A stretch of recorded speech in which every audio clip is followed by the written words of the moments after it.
Samajwadi party और विपक्ष का आचरण आज पूरे प्रदेश ने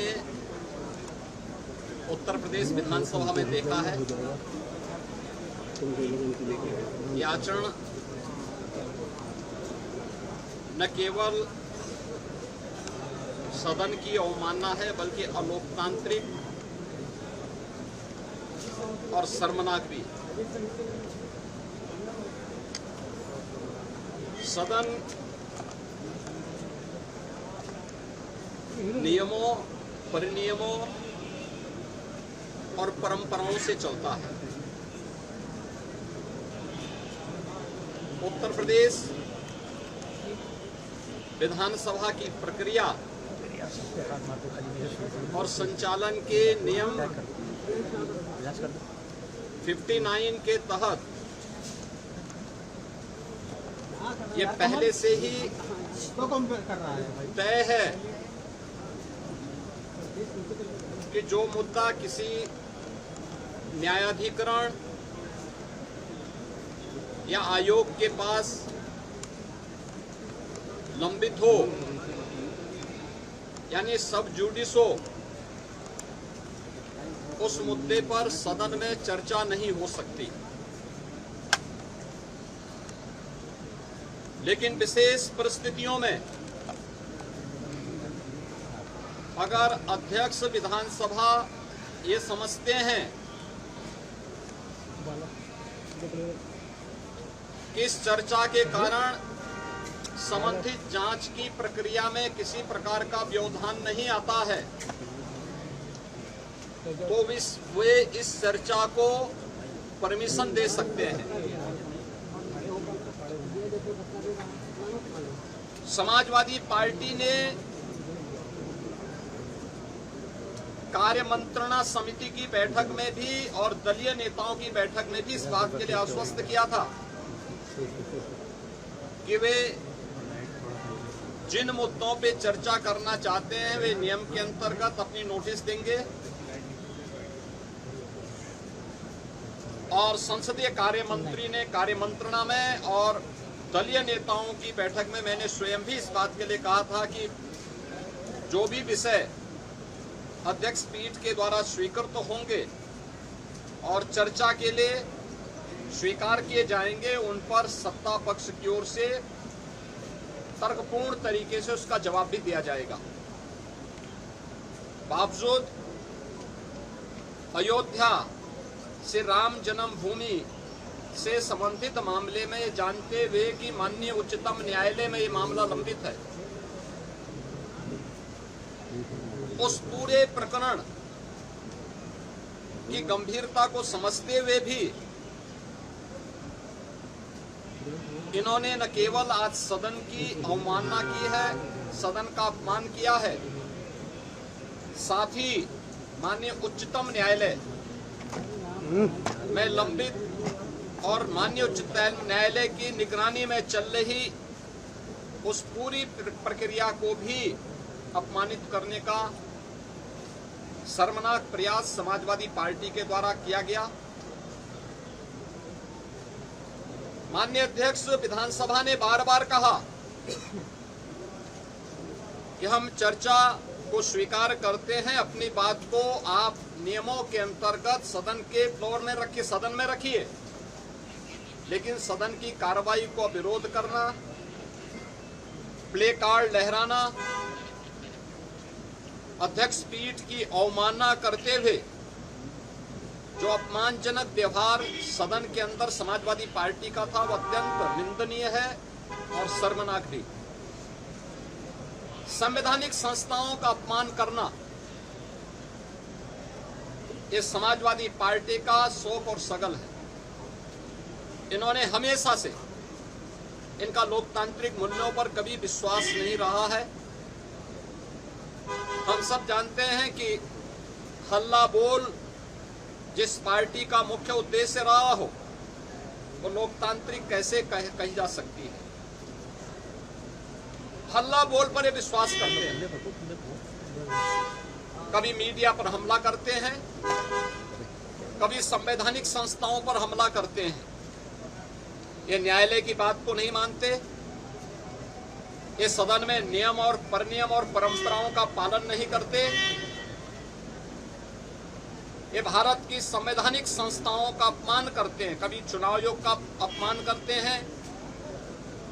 कभी किसी न्यायाधिकरण या न्यायालय के अधीन संचालित किसी आयोग में लंबित किसी प्रकरण में जबरन उस प्रकरण को चर्चा के लिए नहीं, लेकिन आरोप प्रत्यारोप के माध्यम से तर्कहीन मुद्दों को उठा करके इनके द्वारा माहौल में केवल नकारात्मक और भ्रामक सूचनाओं का प्रचार प्रसार करने का प्रयास होता है। समाजवादी पार्टी का और विपक्ष का यह आचरण अलोकतांत्रिक भी है और संवैधानिक भी है। संविधान निर्माताओं का और बाबा साहब भीमराव अंबेडकर की भावनाओं का अपमान भी है। मित्रों, हम सब जानते हैं अयोध्या के जिस प्रकरण में ये लोग चंदा चोरी की बात करते हैं, वहां चंदा चोरी नहीं, चढ़ावा से जुड़े हुए एक प्रकरण का मुद्दा आया था। श्री राम जन्मभूमि तीर्थ क्षेत्र ट्रस्ट ने इस प्रकरण में 12 जून को उत्तर प्रदेश सरकार को एक पत्र लिखा कि कतिपय समाचार पत्रों और मीडिया में इस प्रकार की सूचनाएं आई हैं और हम चाहते हैं कि इस प्रकरण की एक एसआईटी बना करके जांच करवा दी जाए। श्री राम जन्मभूमि तीर्थ क्षेत्र ट्रस्ट माननीय उच्चतम न्यायालय के द्वारा गठित एक धर्मार्थ ट्रस्ट है। राज्य सरकार इस मामले में कोई हस्तक्षेप बिना ट्रस्ट के आग्रह पर या माननीय न्यायालय के आदेश के बगैर कोई भी निर्णय नहीं ले सकती थी। ट्रस्ट ने अपील की, अनुरोध किया, राज्य सरकार ने 13 जून को स्वयं उनके अनुरोध के क्रम में एक एसआईटी गठित कर दी, जिसमें सचिव स्तर के एक सीनियर अधिकारी को एसआईटी का अध्यक्ष, आईजी रैंक के एक अधिकारी को उसका सदस्य और वित्तीय मामलों के विशेषज्ञ एक स्पेशल सेक्रेटरी रैंक के अधिकारी को उसका सदस्य बना करके इस एसआईटी को काम दिया गया कि वह अपनी रिपोर्ट उपलब्ध करवाएं, जिससे हम ट्रस्ट को इसके लिए आगे की कार्रवाई के लिए कह सकें। 15 जून से कार्य प्रारंभ किया। इस पूरे प्रकरण में एसआईटी ने अपनी कार्रवाई प्रारंभ की और 23 जून को उन्होंने अपनी पहली अंतरिम रिपोर्ट प्रस्तुत की। 23 जून की अपनी रिपोर्ट के बाद जो रिपोर्ट एसआईटी ने उपलब्ध करवाई, उस रिपोर्ट के क्रम में उत्तर प्रदेश सरकार ने ट्रस्ट को उसकी सिफारिशों को उपलब्ध करवाया और ट्रस्ट ने 25 जून को इस पर एफआईआर लॉन्च करवाया। अयोध्या में एफआईआर लॉन्च हुई। एफआईआर लॉन्च होने के बाद उपलब्ध साक्ष्य और प्रमाण के आधार पर कुल 8 लोग पकड़े गए, जिनमें 6 लोग चढ़ावे से जुड़ी हुई धनराशि में चोरी करते हुए या धनराशि को इधर उधर करते हुए देखे गए। उस आधार पर कार्रवाई हुई। 2 लोग इस पूरे प्रकरण में जिनकी जिम्मेदारी थी, उन लोगों को और उसके साथ जोड़ करके यह 8 लोगों की गिरफ्तारी हुई। अभी एसआईटी की जांच चल ही रही थी कि माननीय उच्चतम न्यायालय में जो योजित एक पीआईएल थी, उसके तहत उच्चतम न्यायालय ने आगे की कार्रवाई के लिए एसआईटी के पुनर्गठन के साथ ही इस पूरे प्रकरण को अपने देखरेख में आगे बढ़ाया। इस मामले में किसी भी साधु संत का कोई संलिप्तता प्रारंभिक जांच में एसआईटी की प्रारंभिक रिपोर्ट में कहीं भी नहीं पाया गया। 1100 से अधिक कर्मचारी श्री राम जन्मभूमि मंदिर के उस पूरे प्रांगण में इतने कार्मिक कार्य करते हैं और 1100 से अधिक लोगों के बीच में कुल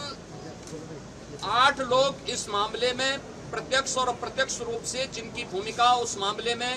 उपलब्ध साक्ष्य और प्रमाण थे उस आधार पर पाई गई। इसके लिए साधु संतों पर आक्षेप करना, इसके लिए अयोध्या धाम को अपमानित करना, बदनाम करना, श्री राम जन्मभूमि मंदिर को बदनाम करना, उन 1100 कर्मचारियों को जो राम जन्मभूमि मंदिर की व्यवस्था में लाखों श्रद्धालुओं को सुविधाजनक तरीके से दर्शन कराने में अपना योगदान दे रहे हैं, दिन रात सर्दी गर्मी बरसात किसी भी स्थिति में दर्शन कराने में अपना योगदान दे करके उत्तर प्रदेश के परसेप्शन को अच्छा बनाने में योगदान दे रहे हैं और उत्तर प्रदेश में धार्मिक पर्यटन को प्रोत्साहित करने में अपना योगदान दे रहे हैं। उन लोगों को कटघरे में खड़ा करना ये बड़ी आश्चर्यजनक स्थिति है।